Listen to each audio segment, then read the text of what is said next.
Je poursuis avec vous ma lecture des Actes des Apôtres pour voir comment Dieu veut nous donner l'Esprit Saint et comment il agit. Je lis donc dans les Actes des Apôtres au chapitre 1 au verset 8. Ne quittez pas Jérusalem, mais attendre ce que le Père avait promis. Ce que dit-il, vous avez entendu de ma bouche. Jean, lui, a baptisé avec de l'eau, mais vous, c'est dans l'Esprit Saint que vous serez baptisés sous peu de jours.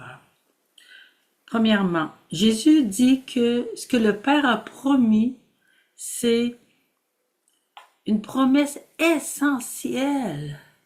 C'est pas une petite promesse. Ce que le Père a promis par le prophète Joël, par le prophète Jérémie, par le prophète Ézéchiel, c'est l'Esprit Saint. Et ce n'est pas anodin, ce n'est pas comme une petite partie de la vie chrétienne. C'est essentiel dans la vie chrétienne. Et Jean le Baptiste le dit aux disciples qui sont allés ensuite retrouver Jésus. Jean a baptisé avec de l'eau. Jean le savait qu'il n'était pas le Messie. Et Jean dit, moi je baptise dans l'eau. En voulant dire, c'est un baptême de conversion, mais c'est rien à côté du baptême que Jésus va vous donner. Le Messie, celui qui est attendu, celui qui est envoyé par le Père. Donc Jean, lui, a baptisé avec de l'eau, mais vous, c'est dans l'Esprit Saint que vous serez baptisés sous peu de jours. Dans l'Ancien Testament, les Juifs savaient que quand l'Esprit Saint tombait sur un prophète, quand l'Esprit Saint tombait sur un roi, il était transformé. Il recevait une force, une puissance, une lumière qui le rendait différent des autres humains. Alors, le Seigneur Jésus dit, vous allez recevoir cet Esprit Saint, c'est lui l'Esprit Saint que le Père, mon Père, vous a promis. Alors attendez-le. Ne quittez surtout pas Jérusalem avant de le recevoir. Il est essentiel ce baptême, cette plongée dans l'Esprit Saint. Est-ce que moi je le comprends? Ça fait 2000 ans.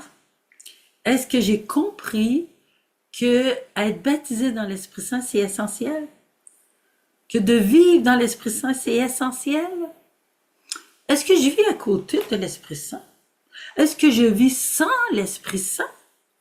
Je ne peux pas être chrétien, vraiment disciple du Christ Jésus, le Fils de Dieu, si je ne vis pas dans l'Esprit Saint, si je ne reçois pas ce feu, cette transformation intérieure que le Père avait promis, faire de moi une autre personne, un cœur nouveau, puis un esprit nouveau.